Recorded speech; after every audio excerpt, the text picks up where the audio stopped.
চলো তোমাদের সঙ্গে আজকে শেয়ার করবো একটা early morning get ready with me. এখন বাজে প্রায় সকাল 6:45।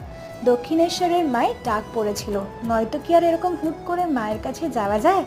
তাই জন্যই রেডি হচ্ছিলাম সকালে। আমার স্নান করা, জামা পরা সব হয়ে গেছে, আর ঘুম থেকে উঠে মুখটা কেমন ফুলে আছে। নিজের কাকের বাসার মতো চুলটা আগে নিলাম আঁচড়ে। চুল নিয়ে আমার রিয়েল স্ট্রাগল হয় সবসময়। দিদি না পাশে ঘুমোচ্ছে, তাই বেশি আওয়াজ করতে পারছি না। ধীরে সুস্থে রেডি হচ্ছিলাম। মুখে থুপে নিলাম ময়শ্চারাইজার, সানস্ক্রিন। কী লাভ, এখনও গামলার মতো দেখো মুখটা ফুলেই আছে। আর নিজেকে দেখে সকালবেলা আমার নিজের হাসি পাচ্ছিল সেই সময়। পরে নিলাম তাই অল্প করে একটু কাজল, আর টিপ ছাড়া তো আমি অসম্পূর্ণ। মাঝে দৌড়ে গিয়ে আবার ঠাকুর পুজোটা দিয়ে এলাম। ঘরের ঠাকুর না তুলে কি আর মন্দির যাওয়া যায়? দক্ষিণেশ্বরের শর্টসটা কাল দেব, আর বিশ্বাস করো দারুণ পুজো দিয়েছিলাম আমরা।